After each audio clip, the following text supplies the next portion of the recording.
En 50 ans, la météorologie spatiale a permis de faire passer la prévision de 24 heures à 10 jours. Le premier satellite entièrement dédié à la météo fut Météosat en 1978. Avec lui, pour la première fois, les prévisionnistes purent voir la couche de nuages vue du dessus. Une révolution.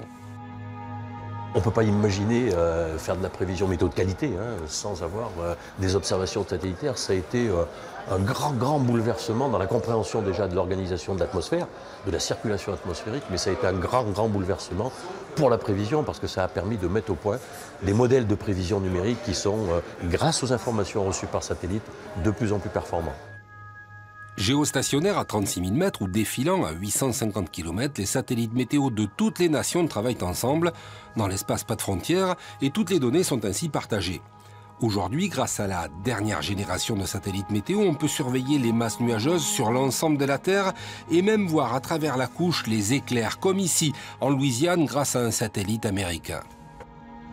La résolution temporelle des satellites va s'améliorer. On a actuellement des images toutes les 15 minutes, on aura des images toutes les 10 minutes. La résolution spatiale des images, ça veut dire que la qualité des images sera encore plus précise dans les années à venir. On est sur environ des résolutions de 3 km, on va passer à 2 km, ce qui va nous permettre de détecter encore plus précisément le déclenchement des orages, ce genre de choses. Et le fait de voir les phénomènes plus récemment, enfin de les voir en avance, ça va nous permettre d'alerter les populations encore plus rapidement. Dernière avancée, ces caméras très sensibles qui permettent d'observer même la nuit les formations nuageuses, comme ici les 20 et 21 juin dernier sur la Russie, où l'on suit de très près la couche nuageuse au-dessus des stades de la Coupe du Monde de foot.